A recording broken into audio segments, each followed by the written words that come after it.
네, 자, 이제 저희가 교육과정 B 유형입니다. 교육과정 B 유형에서는, 너무나 당연하게 저희가 좀, 많이 접했던 문제가 나왔었어요. 그래서 공간 밀집도와 사회적 밀집도 혹은 공간적, 사회적 둘 다 됩니다. 순서가 바뀌어도 상관이 없고요. 이렇게 문제를 사실 허술하게 낼 거라고 상상을 못 했습니다. 1번 문항 같은 경우는 쉽게 선생님들이 다 가져왔을 거라고 생각을 합니다. 점수를 획득하셨기를 바랍니다. 네, 자, 그러면 이번 소문항 2번 문제로 오시면요. B에서 디귿이 선호하는 경향의 놀이 두 가지를 찾아 쓰고, 그리고 리을이 선호하는 경향의 놀이 특징 한 가지를 쓰라고 했어요. 선생님들께 제가 시험에 있어서 이제 나올 수 있을 법한 영역을 말씀을 드릴 때 장의존적과 장독립적인 인지 양식과 관련한 이런 특성을 가진 유아들에게서 나타나는 그런 놀이들이라던가 그런 것들을 잘 좀 봐두셨으면 좋겠다라고 언급을 그 학기초가 아니지. 그 저희가 연간 커리 초부터 말씀을 드렸었어요. 무조건 문제로 나올 수가 있었기 때문에.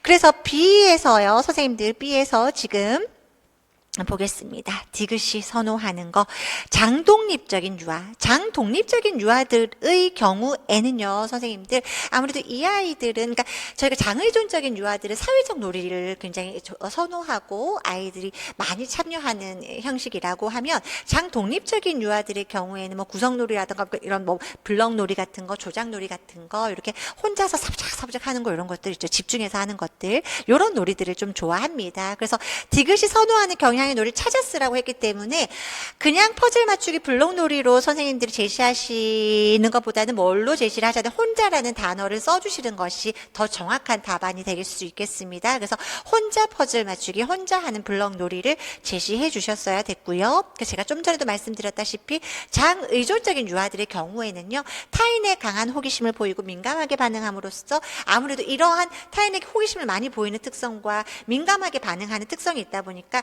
사회적 기술을 습득할 수 있는 기회가 많은 유아들이에요. 그래서 이런 아이들에게서는 어떠한 놀이를 선호하는 모습이 나타나냐면 집단놀이나 사회적 놀이를 아이들이 더 선호하는 모습을 우리가 발견할 수가 있습니다.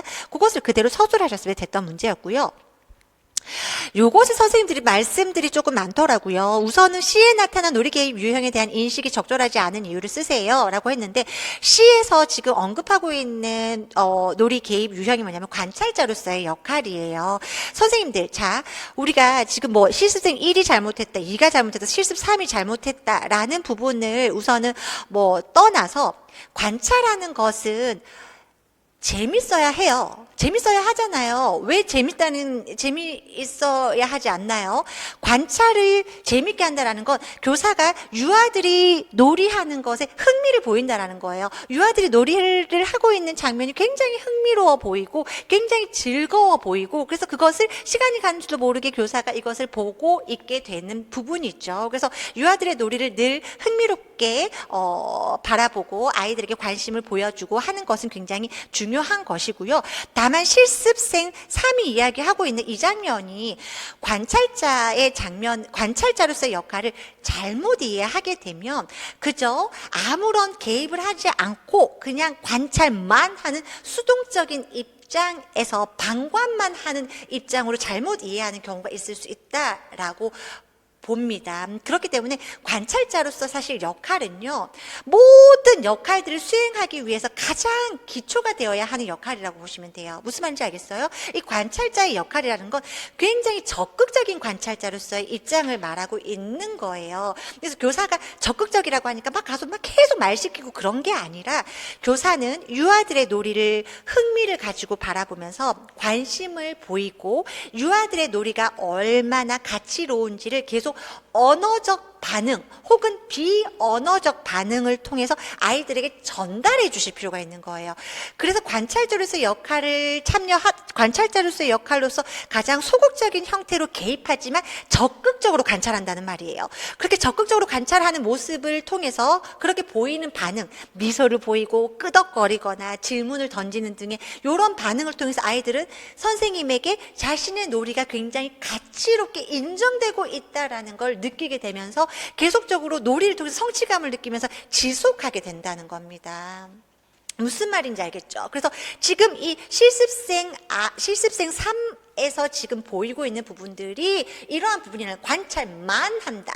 이것은 적극적으로 관찰하면서 언어적, 비언어적 반응을 통해서 유아의 놀이를 인정하는 듯한 이러한 우리가 이 인정하는 반응을 전달한다라는 부분에서 보았을 때는 이것이 굉장히 잘못 인식되고 있는 부분들이 하나가 있고, 또 두 번째는 우리는 놀이를 통해서 뭘 결정해야 되는 거냐면 유아들의 놀이를 통해서 물론 유아들의 놀이를 어떻게 평가할 수도 있을 거고요. 놀이를 우리가 확장하고 심화시키기 위해서 내가 어떻게 놀이 개입 시기를 결정해야 되고 어떤 때에 들어가야 되고 놀이 개입 시기라든가 놀이 개입 유형이라든가 놀이 개입 방법을 이 놀이 관찰을 통해서 저희는 결정을 하고 유아들의 놀이를 심화시켜 줄 수 있는 지원을 해야 한다는 말입니다. 그런데 지금 이 실습생 3번은 애들이 어떻게 하나 보자 해서 절대 아무것도 안 해주고 관찰만 했다잖아요. 이러한 것은 관찰자로서의 올바른 역할을 잘못 이해하고 있다라고 우리가 볼 수 있는 겁니다. 그래서 놀이의 인정 차원에서 놀이를 인정하는 그러니까 관찰자로서 유아들 곁에 머물면서 유아들의 놀이를 인정하는 반응을 전달해 줌으로써 유아들의 놀이를 지속할 수 있도록 도와주는 것이 관찰자의 역할. 첫 번째. 두 번째는 놀이를 적극적으로 관찰하면서 세밀하게 적극적으로 관찰하면서 유아들의 지금의 놀이가 어떻게 해서 시작이 되었고, 그래서 어떻게 해서 지금 중단될 위기에 놓였는지, 그래서 내가 어떤 때에 적절하게 개입을 해야 할지, 어떤 개입의 방법으로 개입을 해야 될지에 대한 부분들을 이 관찰자의 역할 안에서 결정을 해야 되는 거예요. 그렇기 때문에 이렇게 그냥 가만히 수동적으로 있어서는 안 된다라고요. 선생님들 그런 인식의 차원에서 이 두 가지를 언급하셔야 한다라는 거. 그래서 배점이 2점인 거죠. 선생님들은 2점이니까 그냥 관찰만 했다라는 거, 그거 한 가지를 가지고서 그것이 잘못되었다. 그래서 그것은 그렇게 해야 되는 것이기 때문에 잘못되었다라는 것으로 서술을 하셨을 텐데, 더 명확한 답은 이렇게 놀이 인정 차원에서의 어떤 반응적인 부분들, 정서적인 지원이라던가 그러한 것들을 전달하는 차원에서 해줘야 한다라는 거. 두 번째는 그 결정에 있어서 개입 유형 방법 시기를 결정하는 적극적 관찰이 되어야 한다라는 입장 차원에서 인식이 잘못되었다라는 걸 명시하시는 것이 제가 생각했을 때는 가장 바람직한 방법이지 않았을까 생각을 합니다. 그러면서 저희가 이제 전략 노트 안에서 공간 밀집도와 사회적 밀집도, 사실은 문제를 내려면 공간 밀집도와 사회적 밀집도라는 것에 대한 정의 정도는 좀 정성을 들여서 안에다가 문제를 좀 녹여서 내서 이 공간과 사회라는 용어를 쓰게끔 했다면 더 문제가 좀 질이 좀 더 높았지 않았을까라는 아쉬움이 남고요.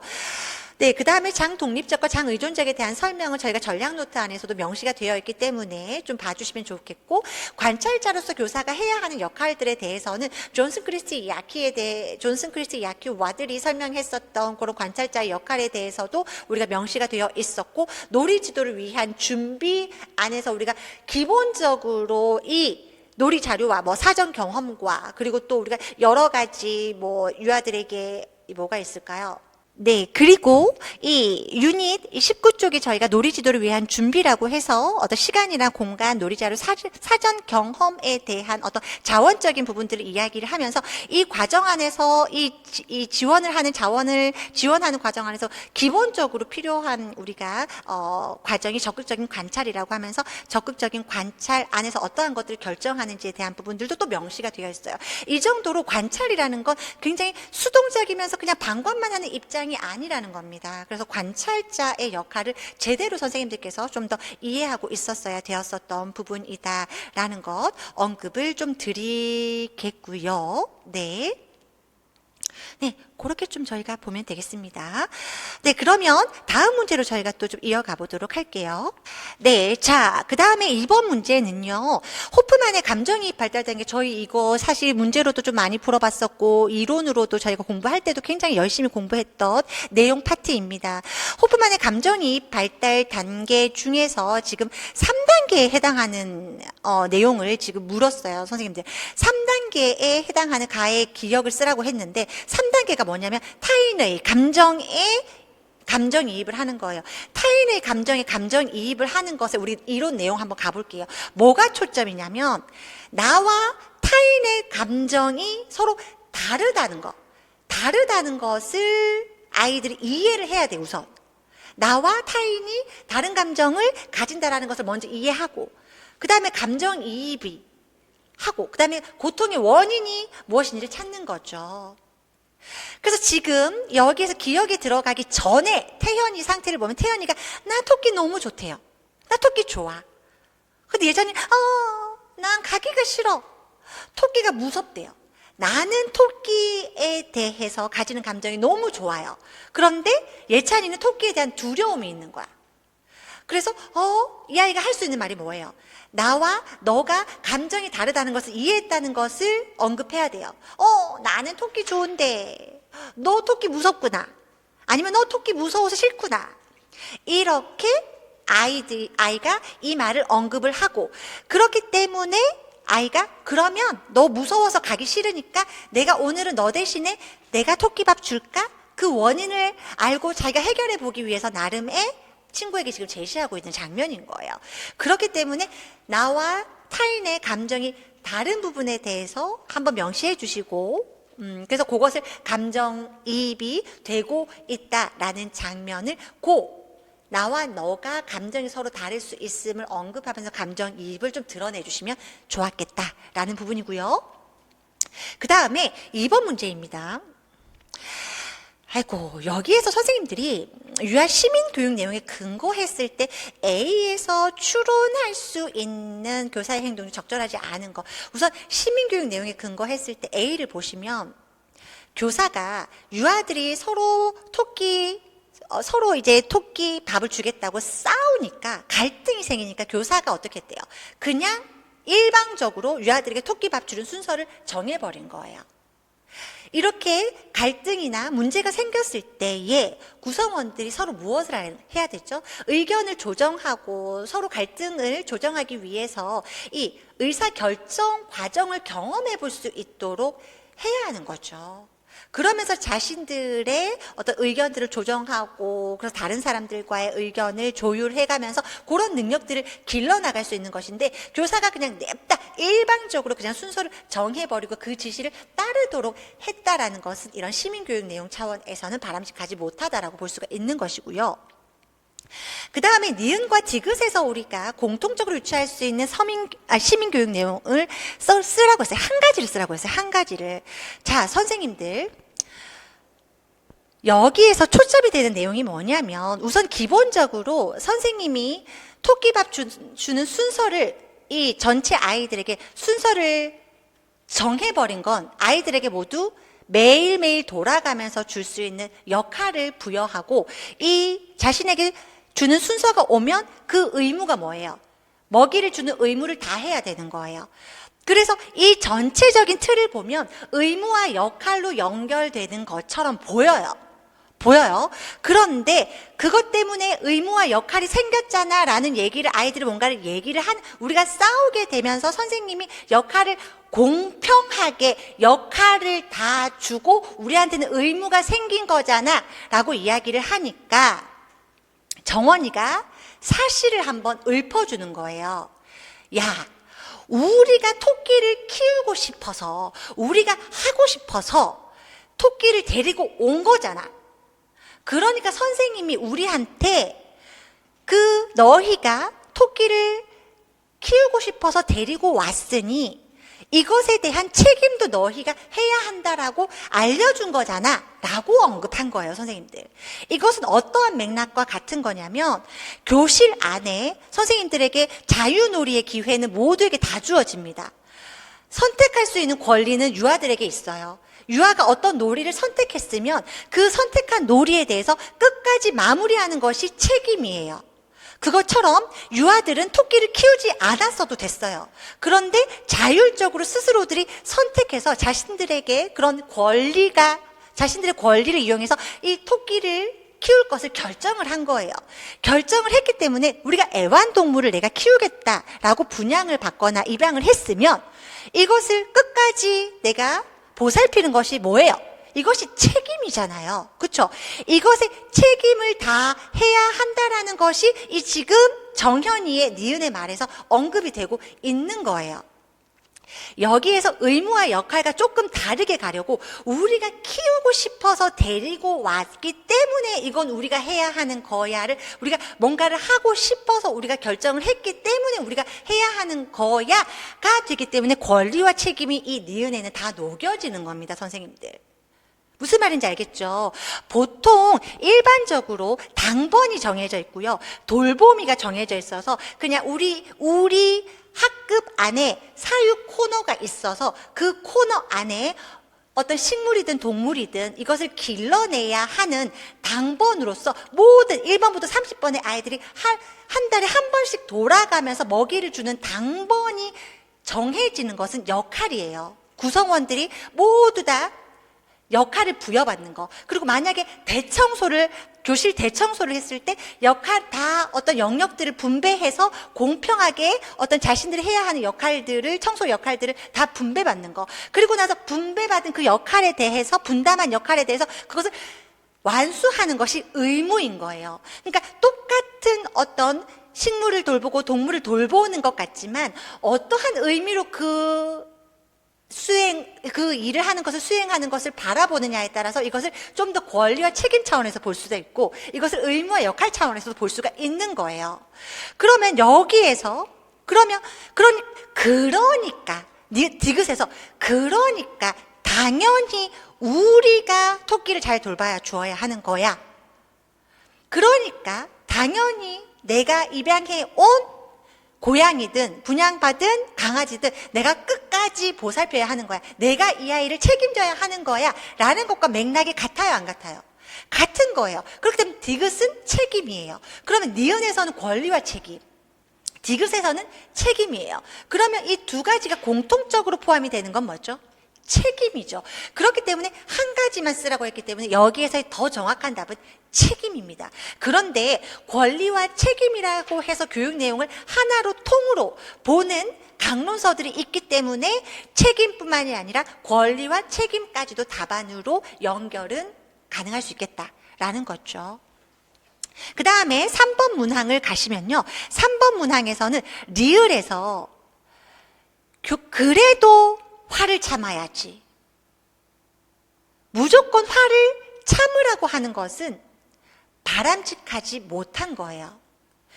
화를 참는 것이 아니라 자신의 감정이 어떤지를 알고 그 감정을 상황에 맞게 사회적으로 수용될 수 있는 감정으로 표출할 수 있도록 해야 하는 겁니다. 그래야 건강한 정서를 가지고 갈 수 있는 거예요.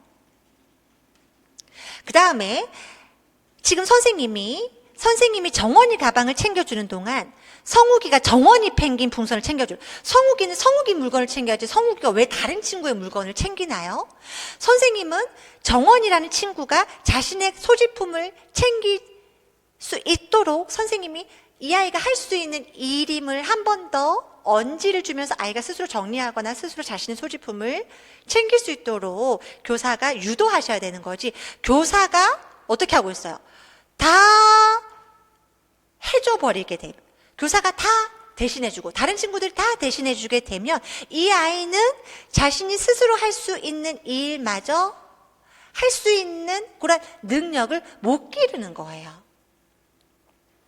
그렇죠? 그러니까 자조 능력을 아이들이 길러낼 수 있어야 됩니다. 자기가 스스로 할 수 있는 능력들, 단추 채우기, 가방 소지품 챙기기, 이러한 자조 기술과 그리고 자신의 물건, 소지품, 이러한 기본 생활 습관 안에서 자기가 스스로 할 수 있는 능력들을 스스로 할 수 있도록 능력을 길러주실 분, 그것을 생활 속에서 실천하면서 지속적으로 실천하면서 아이들이 그러한 능력을 기를 수 있도록 도와주셔야 되는데 교사가 지금 이것을 자기가 대신해줘 버리면서 제한을 하게 된 거죠. 그래서 우리는 선생님들 뭘 해주셔야 되면 기다려 주실 필요가 있는 거예요. 아이들이 스스로 할 수 있을 때 좀 기다려 주세요. 선생님들이 성질이 급해서 대신 해줘 버리게 되면 아이들은 할 수 있는 일이 그만큼 줄어들게 되는 겁니다.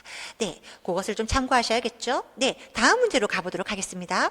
네, 자, 지금 이제 3번 문제의 경우에는요, 3번 문제의 경우에는 지리탐구 기술이 반갑게도 나왔죠. 저희가 지리탐구 기술 같은 경우는 저희 교재에서도 자세하게 실려 있고 전략 노트에서도 실려 있습니다. 사실 제가 이 지리탐구 기술 같은 경우는 제가 강의를 했던 했던 몇 해 안 됐을 때에 그때는 요 지리탐구 기술을 굉장히 뭐 언급도 자주 한 번씩 했었고 이런 것들도 나올 수 있지 않을까요 했는데 올해는 사실 중요도 있게 막 다루지는 않았지만 선생님들께 전략 노트에 드린 내용은 사실 그렇지만 다 추려드린 거니까 다 보실 필요가 있다라고 강조는 드렸었습니다.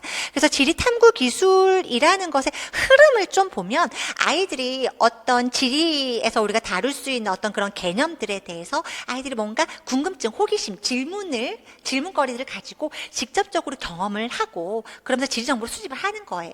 그리고 그것들을 지리 정보들에 대해서 좀 분석을 하고 그러면서 조직을 하고 그리고 나중에는 어떤 그런 질문들에 대해서 어떤 결론적으로 대답을 할 수 있는 그러한 기술들이라고 보시면 되거든요. 그런데 여기에 지금 A에서 보면 아이들이 자신들이 직접 이 동네 안에서 있는 이 시설들을 아이들이 직접 가서 산책을 하는 과정 안에서 직접 방문도 하고 사진도 찍죠. 사진도 찍고 그리고 그것들을 가지고서 자신들이 가지고 있는 그 장소들에 대해서 궁금한 것들 에 대해서 질문을 하고요.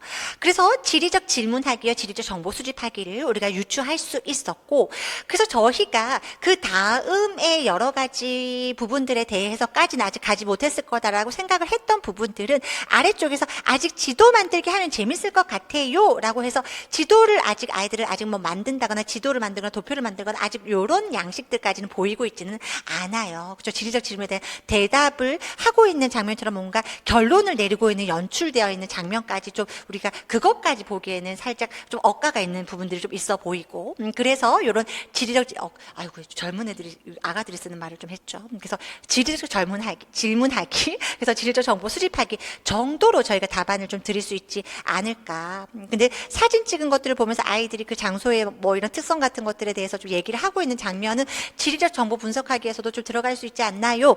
라고 하는 것은 강론서에도 예시 자료를 또 그냥 그 적혀있는 예시 자료만 보면 지금 이 활동들에서 하고 있는 것들이 거기에 포함되는 것처럼도 보여요, 사실은. 그래서 이것을 어디까지 채점해 줄지는 그분들의 마음이라 사실 저희도 잘 확신이 안 가지만 이 두 가지 정도를 들이되 한 가지 정도를 지리적 정보 분석하기 정도도 뭐 더 나아가서는 가능할 수도 있겠다라는 부분이고요. 자, 그 다음에 이 지리교육 내용 안에서 우리가 이 1점의 배점이 지금 되어 있어요. 그런데 지금 저희가 권리와 책임이라는 것에서도 아까 한 가지만 쓰세요라고 하면서 사실 권리와 책임이라고 하는 그 시민교육에서의 내용이 사실은 덩치가 이 두 가지가 함께 교육 내용으로 들어가는데 책임만 쓰게끔 문제를 놓았죠. 그런 것처럼 여기에서도 또 그 장난을 조금 치신 것 같아요. 여기에서도 위치와 방향이라고 한 덩어리로 가지고 가는 지리의 교육 내용을 지금 찢어서 이것을 선생님들에게 적을 수 있게끔 문제를 드릴 것으로 저희는 추론이 됩니다. 그래서 배점 1점을 주고 그 위치와 방향이라는 것 안에서 답을 추론해서 쓸 수 있게끔 문제를 드린 것으로 보이죠. 그래서 저희가 선생님들이 장소라는 것을 언급을 하셨는데 저희가 선생님들 지역이라는 것과 장소라는 것이 좀 구분이 어렵다라는 것을 설명을 드리면서 우리가 선능력 커피빈에서 보자라고 해서 선능력 커피빈에 대한 어떤 이미지를 떠올리고 그 장소가 가지고 있는 특성들을 저희가 떠올릴 수 있으면 그것은 장소에 해당하는 개념이라고 좀 연결된 부분이라고 볼 수 있고 서울 지역이 뭐 어떤 부산 지역이 뭐 경상남도가 어떻고 이러한 부분으로 조금 더 포괄적인 범주로 좀 이야기를 할 때는 저희가 지역이다라고 하면서 지역과 장소를 좀 특성들을 좀 언급드린 적이 있었거든요.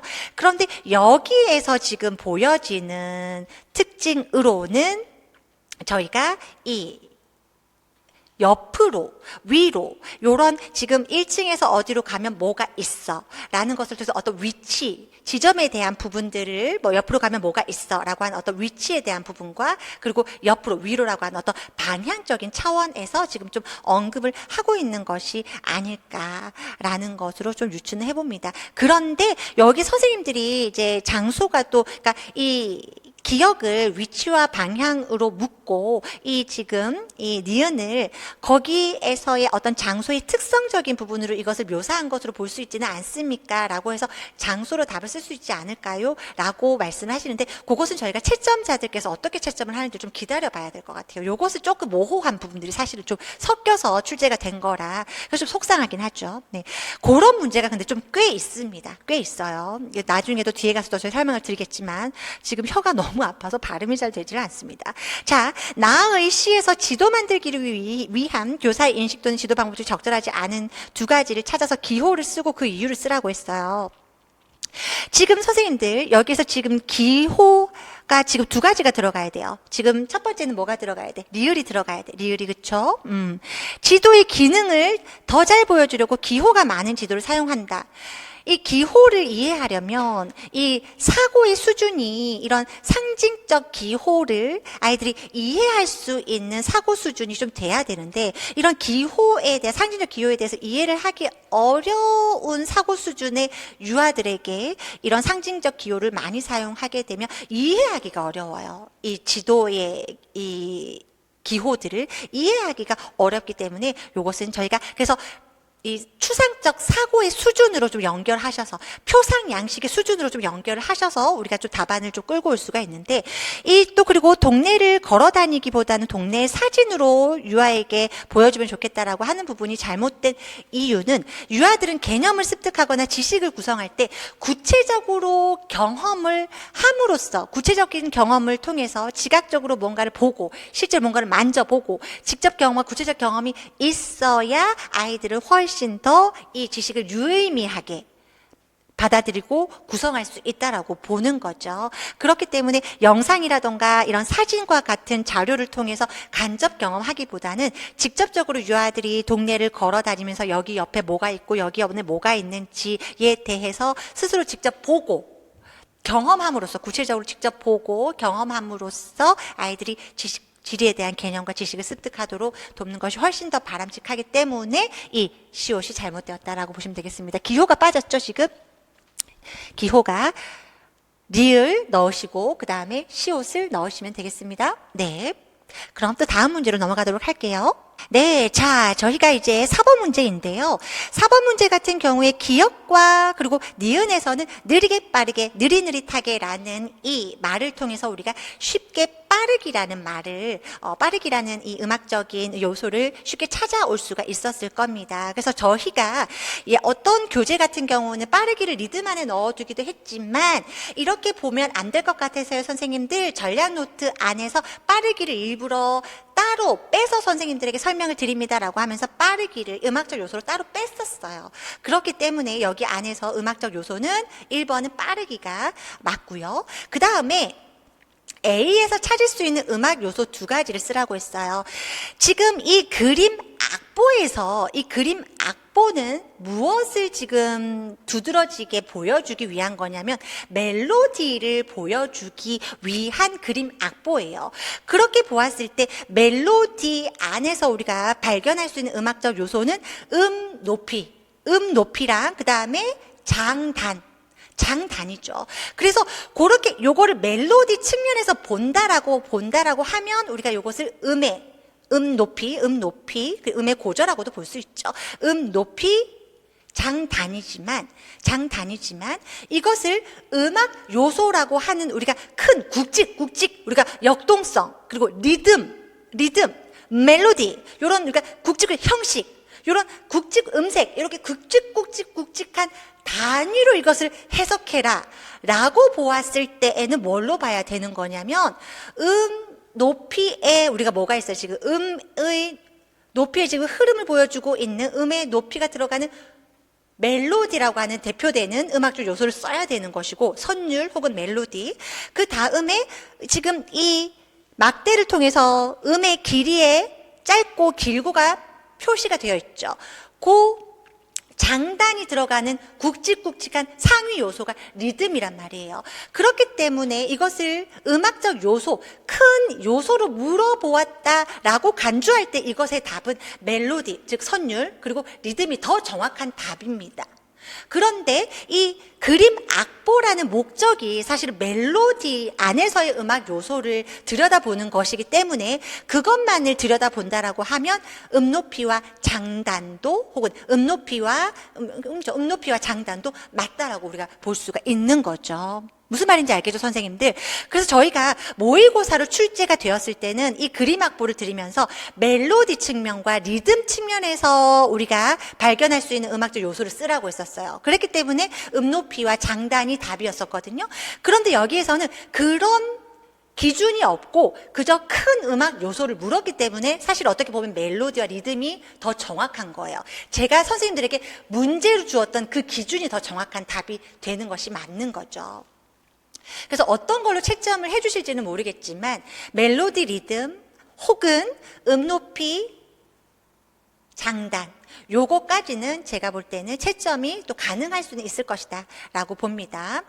네, 음악 감상 지도로 적절하지 않은 방법을 이야기한 교사 2명을 찾으라고 했어요. 우선은 강교사가요, 우리가 음악 감상을 할 때는요, 선생님들, 아이들은 한 번에 여러 가지에 집중하기가 쉬울까요? 어려워요. 어렵기 때문에 한 번에 최대한의 많은 음악 요소를 듣게 하는 것이 아니라 먼저 중요한 요소의 음악 요소의 주의를 집중해서 듣다가 점차 그 범위를 넓혀가면서 여러 음악 요소를 고려하면서 들을 수 있도록 지도하는 것이 바람직한 거예요. 그렇기 때문에 강교사가 적절하지 않은 겁니다. 그리고 나아에서 죄송해요. 그리고 교실이 좁더라도 유아들이 모두 다 같이 춤으로 표현하게. 교실이 좁아서 교실에서 밖에 할 수 없다면, 좁은 교실이라는 제한점이 있다면 이때는 어떻게 하는 방법이 있냐면 전체를 다 활동에 투입시키는 것이 아니라 반은 아이들이 신체 활동에 투입이 되고 반은 그 친구들의 표현을 관찰할 수 있도록 좀 나누어서 우리가 활동에 참여할 수 있게끔 하는 방법을 우리가 대체할 수 있고요. 아니면 좁아서 아이들이 자유롭게 움직이지도 못하고 자꾸 부딪히면서 안전 문제가 발생할 수 있기 때문에 더 넓은 공간으로 우리가 이동하는 것이 더 바람직한 거죠. 그래서 그런 차원에서 우리가 이 좁은 공간의 차원에서는 2가지 차원에서 답을 드릴 수가 있다라는 겁니다. 이것은 저희가 동작의 표현에서 우리가 공간에 관련한 어떤 이론에서도 픽할 거 나올 수 있고요. 그리고 또 한 가지는 음악 감상 지도 방법에서 갖고 올 수 있는 내용이었습니다. 선생님들한테 제가 음악할 때 선생님들 저 너무 싫죠. 이 음악 감상 지도 방법 이런 거 계속 중요하다라고 해서 보기도 싫은데 너무 싫죠 라고 하면서 제가 선생님들 하지만 이제는 왜냐하면 출제하시는 분들이 의식의 흐름이 저랑 같다. 그렇기 때문에 저의 의식의 흐름을 따라달라. 그러면서 음악감상지도법, 노래 악기 연주와 관련된 우리가 지도법 대한 부분 제발 좀 열심히 봐달라 했었죠. 네, 문제로 나왔습니다. 네, 그리고 선생님들 데크레센도랑 제가 크레센도 요 부분들은 우리가 왜요, 선생님들? 출제가 특수해서 됐었기 때문에 무조건 지금 이 음악 기호가 중요합니다라고 해서 귀에 딱지 않을 정도로 말씀을 많이 드렸었어요. 그래서 그리고 선생님들이 뭔 말씀을 또 중요하게 말씀드렸냐면 교사의 반응, 교사의 발화가 시험 문제로 굉장히 많이 나올 겁니다 라고 하면서 저희도 모의고사 때에서 그런 문제를 요구도 했었고 이유를 쓰라고 하는 문제를 굉장히 많이 드렸었어요. 그래서 선생님들 좀 짜증내 했었잖아요. 그래서 제가 단답형을 주면 다 이유를 다 써버렸어. 이유를 쓰라고 안 했잖아요. 하쌤이 절대 이유를 쓰지 말라고 이유를 안 쓰라고 했을 리가 없어. 그래서 썼다. 그렇게 해서 틀린 경우들이 있었거든요. 그 정도로 저희가 연습을 많이 했었는데 결국에는 여기에서도 우리가 음악 기호에 관련된 교사의 발문이 나온 거죠. 그래서 크레센도가 뭐였는데 점점 세게죠. 그렇기 때문에 지금 디귿에서는 천둥, 번개라는 소재 그리고 비 오는 날이라는 소재가 있어요. 그렇기 때문에 점점 커지는 천둥 소리를 리듬 악기로 점점 세게 연주해 보자. 그리고 점점 세게 내리는 비의 소리를 리듬 악기로 점점 세게 연주해보자 라고 해서 점점 세게라는 이 말이 들어가게끔 연결을 하셨어야 합니다. 네, 그렇게 보고요. 그럼 또 저희가 다음 문제로 좀 이어가 보도록 할게요. 네, 자, 이제 5번입니다. 저희가 선생님들 미술을 지도할 때 있어서 어떤 친구들이 굉장히 저희가 지도하기가 좀 어렵냐면 그림 그리기를 두려워하는 유아들이에요. 이 유아들은 이미 그림 그리기를 왜 두려워하게 되었는지 그 이유에 따라서 저희가 지도하는 방법들이 좀 달라지긴 했었는데 쉽게 아이들의 그림에 있어서 비평을 하거나 지적을 하거나 틀렸다라고 아이들이 지적을 하는 그러한 성인의 이런 평가가 있게 되면 아이들은 심리적으로 위축이 되고 다시는 그림을 그리고 싶지 않아 한다는 거예요. 심리적인 동기가 굉장히 약해지고 그리고 심리적 위축을 통해서 아이들이 그림에 대해서 그림 그리는 것에 대해서 부담을 느끼면서 그림을 그리고 싶어 하지 않게 된다는 거예요. 그렇기 때문에 절대로 아이들의 그림에 대해서 틀린 부분을 고치게 하는 것을 지적을 하거나 아이들이 자기들만의 어떤 표현 방법을 자신들만의 표현 방식 차기적으로 표현한 것에 대해서 판단하거나 비평하는 것을 어떻게 해야 된다? 수정하게 하거나 하는 것들을 지양해야 된다. 금지해야 된다는 거예요. 그러한 부분이 들어가게끔, 그러한 취지가 들어가게끔 말씀을 해 주셔야 되는 거고요. 그리고 리을을 보시면 이 아이들은 지금 뭐냐면 끄적거리기를 하고 있는데 끄적거리기를 하고 지금 명명하기의 단계를 보이고 있거든요. 그런데 아이들이 끄적거리기의 명명 단계를 선생님들이 의도적으로 뭘 그릴 거야 라고 해서 열심히 그려서 이거를 지금 이름을 붙였다라고 생각하시면 안 되는 게 아이들은 의식적으로 무언가를 아주 희미하게 뭔가를 그리겠다라는 의식을 하죠. 그 의도가 끝까지 가지 못해요. 그러니까 이 아이들이 집중력도 끝까지 가지 못하고요. 자기가 맨 처음에 뭘 그리겠다고 했다가 생각이 바뀌어서 이상하게 다른 걸 또 그리고 앉아있어요. 그래서 마지막에 제목을 붙이는 것이 그냥 그 작품의 제목이 되는 거예요. 극적거리고 나서 결과물을 딱 그렸는데 그 마지막에 떠오른 생각이 그냥 그 제목이 되는 거예요. 무슨 말인지 알겠죠? 그래서 의도를 해서 무언가를 계획해서 끄적거리기를 하는 것이 아니기 때문에 임의적으로 그 결과물에 붙인 제목에 대해서 저희가 큰 의미를 둘 필요도 없고 그것에 대해서 해석하고자 하는 노력을 그렇게 기울일 필요가 없다는 거예요. 그렇기 때문에 아이에게 제목을 기억하게 하는 것은 굉장히 무의미한 행동인 거죠. 그렇게 그 부분을 좀 중점적으로 선생님들이 언급을 하시면 되고요. 그 다음에 A와 같은 그림이 나타나는 시기의 인물화 특징이라고 했어요. 무언가를 끄적거려 놓고 거기다가 지금 아이가 이름을 붙이는 거예요. 그렇죠? 끄적거려 놓고 이름을 붙이는 이 아이들의 시기의 인물화의 특징을 우리는 로엔펠드 입장에서도 말할 수 있고 슈마허의 입장에서도 말할 수 있어요. 요때는 아이들이 뭐예요? 여러 개의 우리가 선생님이 로엔펠드 이론의 밑에 내려가서 보시면 기출되었던 문제를 보면 여러 개의 원 같은 것들을 아무렇게나 끄적거려 놓고 누구를 그렸어 라고 아이들이 말을 한다고 합니다. 그렇기 때문에 여러 개의 원이나 선을 아무렇게나 끄적거려 놓고 인물을 그렸다고 아이들이 말하는 거예요. 그것이 하나의 특징일 거고요. 또 슈마허의 입장에서는 원에 눈, 코, 입을 그려서 얼굴을 만들고 직선을 그어서 팔다리만 있는 사람을 그린다. 이것이 어떤 인물이죠, 선생님들? 두족인의 특징이 나타나는 그런 인물을 표현한다는 거죠. 그런데 지금 이분들이 굉장히 좀 정성이 없다라고 느껴지는 게 뭐냐면 이 두족인의 특성들이 여기저기서 계속 나타나요. 이 지문상이라 어떤 우리가 문제 안에서. 그래서 조금 정성을 좀 덜 들이신 게 아닌가. 정성을 들이셨겠지만 좀 그런 느낌을 좀 지울 수가 없네요. 네. 자, 그 다음에 미적 원리 중에서 움직임을 경험하기에 적절한 입체, 아니다. 맞나요? 문제가 하나 더 있죠. 그래서 로엔펠드와 슈마의 입장에서 지금 이 입장에서 둘 중에 하나로 선생님들께서 쓰셔도 된다는 거예요. 학자를 묻지를 않았기 때문에요. 그 다음에 미음의 이유를 이 시기에는 왜 제목을 자주 바꿔 붙일까? 이거는요, 정말 근데 어떻게 채점을 하시려고 이러시는지 모르겠어요. 근데 두 가지로 나뉠 수 있어요. 근데 선생님들이 논리적으로 설명하셨어야 돼요. 이거는 자기중심적 사고 때문에 아이들은 주관적인 관점으로 주관적인 관점으로 사물과 대상을 본단 말이에요. 내가 생각하고 싶은 대로, 내가 보고 싶은 대로 본다고요. 그래서 이 작품을 그려놓고 내가 그때 떠오르는 생각, 내가 드는 생각, 나의 주관적 관점, 내가 뭔가 어떠한 이 제목을 붙이는 시점에서 내가 어떠한 생각이 사로잡혀 있었고 어떠한 인상이 사로잡혀 있었으면 그 제목을 붙이게 된다는 거예요. 그렇기 때문에 자기중심적 사고로 인해서 자신에게 의미가 있거나 어떤 주관적인 관점으로 인해서 작품의 이름을 부여하기 때문에 그 작품의 이름을 부여하는 시기마다 작품의 제목이 바뀔 수밖에 없다는 거예요. 그래서 자기중심성 돼요? 왜 안 돼요? 되죠. 당연히 되죠.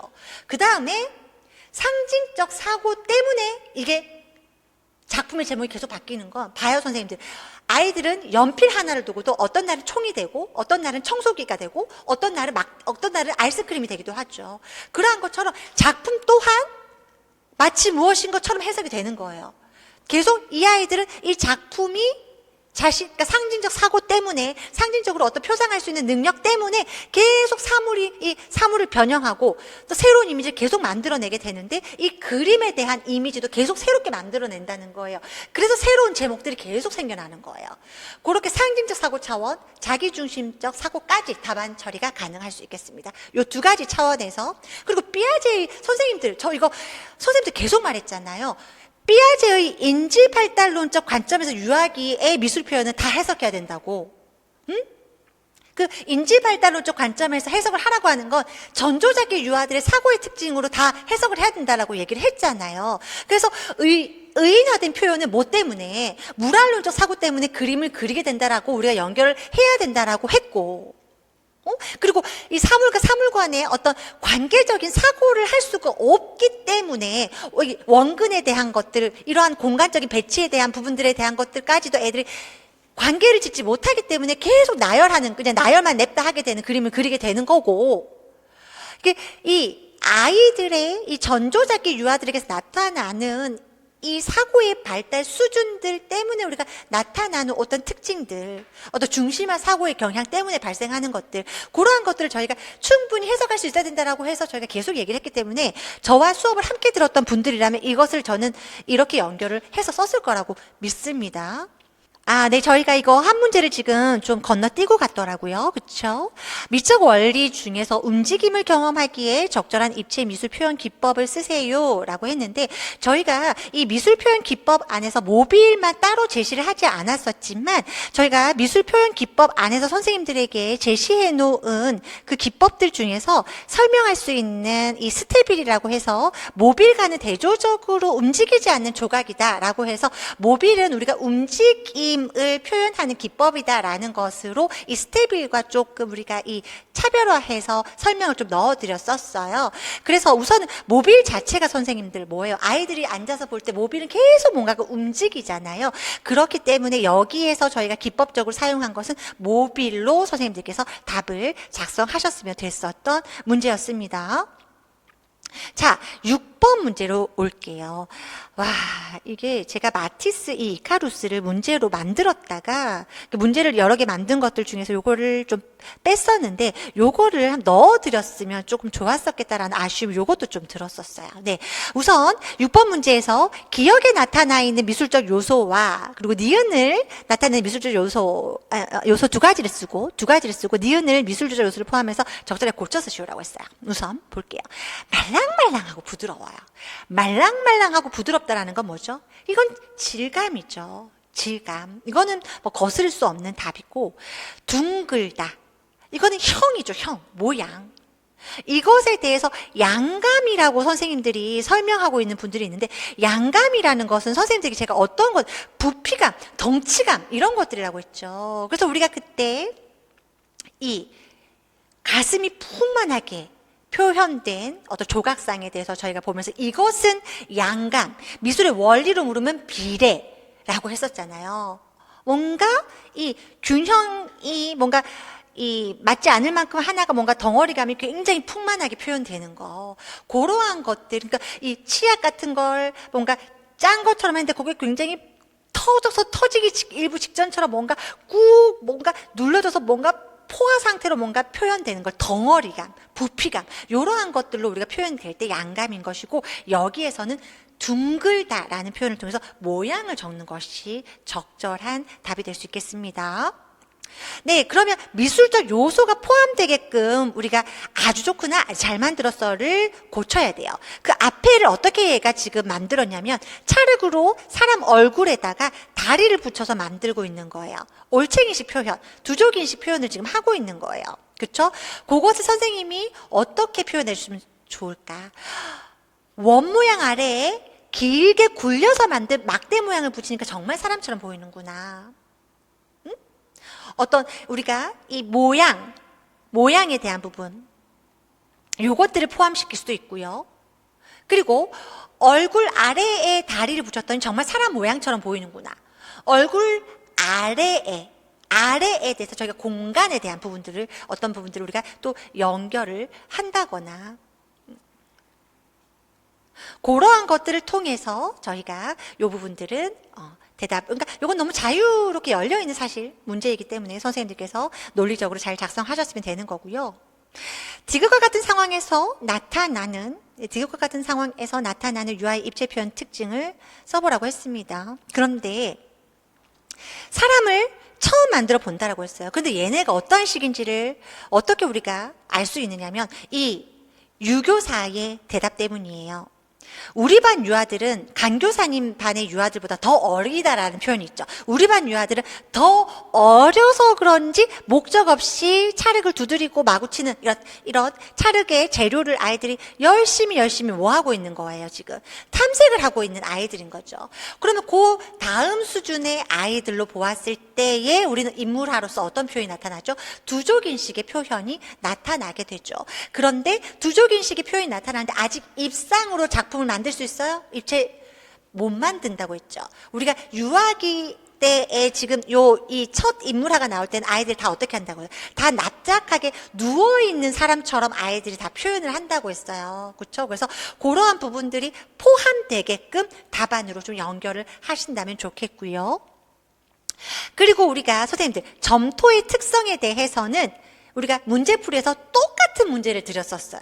그쵸? 3차원성, 유연성, 가소성 다 가능하겠습니다.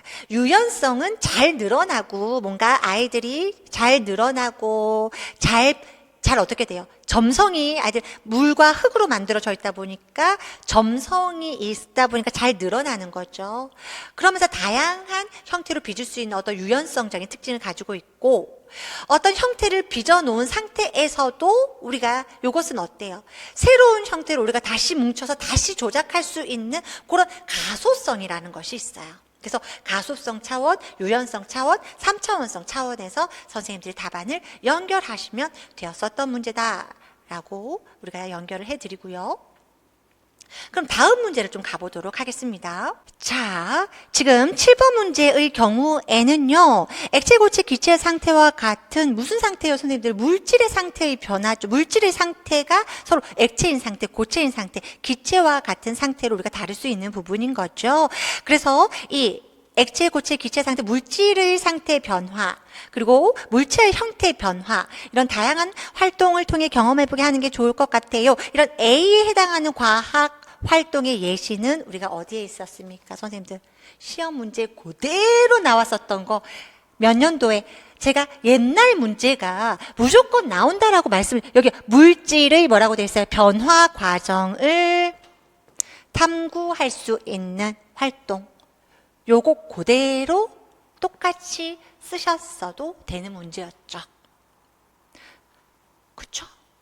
요거 소스로 좀 우리가 연결해서 볼 수가 있는 거고요.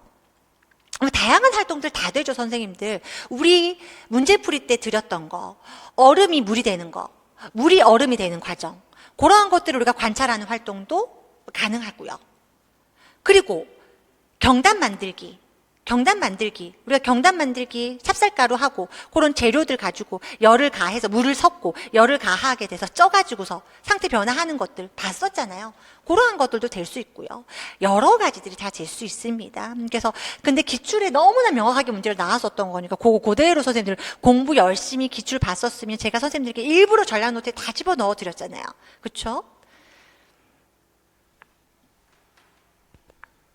자, B에 근거해서 미안합니다. 여기. 까미와 드브리스가 제안한 물리적 지식활동 선정 원리에 근거해서 니은을 지금요 선생님들 이 1번, 2번은 기출하고 다 똑같이 나왔어요. 다 똑같이 나왔다고요. 물리적 지식활동 선정 원리에 근거했을 때 니은을 유아에게 적합한 과학활동으로 볼 수 있는 이유 가볼까요? 여기 기출 문제 보세요, 선생님들. 왜 공으로 볼링핀을 맞추는 놀이, 공을 튕겨보는 거, 공을 굴려보는 거 이거가 똑같아요, 안 같아요? 똑같은 목적의 활동이죠. 이것은 어떠세요? 물체의 반응이 관찰 가능하고 즉각적이고요. 자신의 행위를 통해 움직임을 만들 수 있고요. 유아가 행위를 다양하게 바꿀 수 있기 때문에 적합한 물리적 지식 활동 유형이다. 그대로 있죠. 이거 그대로 쓰시면 되는 거예요. 이 중에서 한 가지만 선생님들께서 구별해서 쓰시면 되는 겁니다. 그러니까 기출이 그만큼 중요해요, 선생님들. 제가 일부러 선생님들한테 기출 전략 노트를 볼 때 기출에 있는 개념, 기출에 있는 내용이 먼저입니다. 라고 말씀을 드리고 일부러 밑줄을 긋는 이유들도 그건 거예요. 다시 공부를 해야 하는, 어떤 정비를 해야 되는 입장이라면 그걸 유념하셔야 합니다. 그 다음에 B의 근거 선생님들. 지금 이 아이들이 뭔 가설을 갖고 있는 거냐면 무거운 공이 가벼운 공보다 더 빨리 떨어질 거라고 생각해서 그거를 가설로 해서 실험을 할 거래요.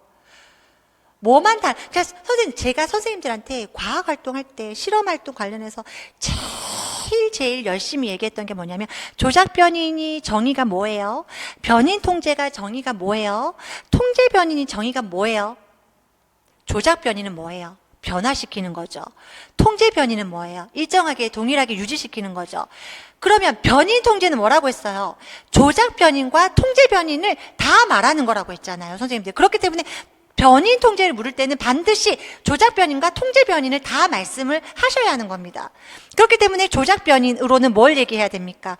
공의 무게를 다르게 둔다라고 해서 조작 변인을 두셔야 되고요. 그다음에 통제 변인으로는 선생님들 이 공의 모양에 따라서, 공의 크기에 따라서, 공의 재질에 따라서도 영향을 받을 수 있어요. 낙하 속도는. 그렇기 때문에 공의 무게만 달리해야 하고 크기, 재질, 모양, 낙하의 지점, 공의 낙하가 시작되는 지점, 그것까지도 다 동일하게 통제 변인을 통해서 우리가 동일하게 유지시켜야 되는 겁니다. 그 두 가지가 들어가야 되는 게 가장 모범 답안입니다. 왜냐하면 변인 통제를 쓰라고 했으니까. 변인 통제의 내용 두 가지를 쓰라고 했던 이유는 조작 변인과 통제 변인적 관점에서 쓰라고 했을 겁니다. 왜냐하면 그 정의가, 변인 통제의 정의가 조작 변인과 통제 변인을 다 쓰는 거기 때문에. 그럼 마지막 문제 보도록 하겠습니다. 네, 자 8번 문제에서요. 소문항 1번은 우리가 델그란트에 대해서는 선생님들 요거는 뭐 우리가 이미 문제 안에서도 충분히 연습을 했었던 부분입니다. 그래서 아이들이 지금 눈에 보이지 않더라도 기억을 해서 아까 있었잖아.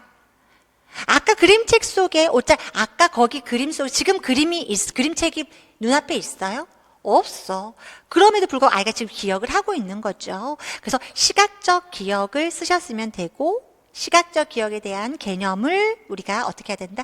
쓰셨으면 됐었던 문제였습니다. 이 델그란트는 당연히 문제로 나올 법한 내용을 이었었고요. 지금 1번, 2번은 우리가 예상을 했었던 문제였어요. 그런데 1번 같은 경우는 선생님들이 외우기를 싫어했죠.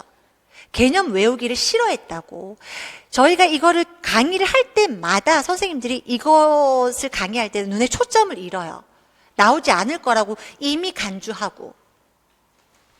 그래서 1번 문제는 충분히 나올 영역이었었고 이거는 아주 심플한 문제이기 때문에 사실 더 강의할 이유가 없어요. 2번 문제의 경우에도요, 선생님들. 지금 실제 돌리지 않았어. 근데 돌려서 넣어보면 어떨까? 눕혀서 넣어보면 어떨까? 지금 뭘 하고 있는 거예요? 아이가 지금 머릿속으로 뭘 하고 있어요, 지금? 머릿속으로 계속 상상하면서 움직여 보면서 그것에 대해서 이해하고 있는 거예요, 선생님들. 그래서 우리가 제일 많이 하는 게 도형의 변환. 그것이 어떤 것과 연결된다라고 했습니까? 공간 시각화 라고 말씀을 드렸었죠. 그러면서 우리가 전략 노트 안에서 공간, 능력, 클레멘츠, 범주화를 두고 그 아래에서 관련된 능력으로 공간 방향화와 공간 시각화를 드렸었잖아요. 그래서 그만큼 선생님들 구조화, 범주화가 굉장히 중요한 겁니다. 그쵸?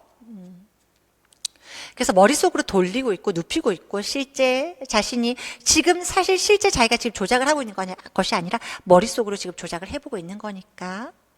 코플리 이론입니다. 이것에 근거하는 강론서를 저희가 강론서에 준하는 내용을 드렸고 여기서 설명 그대로 질문이 들어가 있었기 때문에 그거에 준하게끔 답을 하시면 되는 문제였습니다. 저희가 모두 시험 문제 저희가 문제풀이랑 그리고 모의고사 그리고 전략 노트 그리고 기본 이론서 강의를 하고 다룰 때에 모두 저희가 다 다루었었던 내용이고 강조했었던 내용들 위주로 시험 문제가 나왔다라고 저희는 평가를 하고 있습니다. 모쪼록 내년을 준비하기보다 올해로 마무리하고 2차 준비하는 기간 안에 선생님들을 좀 만날 수 있기를 바라보겠습니다. 저희가 해설 자료는 따로 별도로 드리지 않습니다. 왜냐하면 해설 자료를 드렸을 때에 강의를 듣지 않고 독단적으로 그냥 자신들의 생각만을 고집하면서 이 문제가 답이 이상하게 이 해석이 됐다라고 할 경우에는 해설을 듣지 않고 그냥 자기들 마음대로 해석을 하게 되면 이 답을 우리가 내놓은 과정을 모르기 때문에 오해가 생길 수가 있더라고요. 그래서 저희가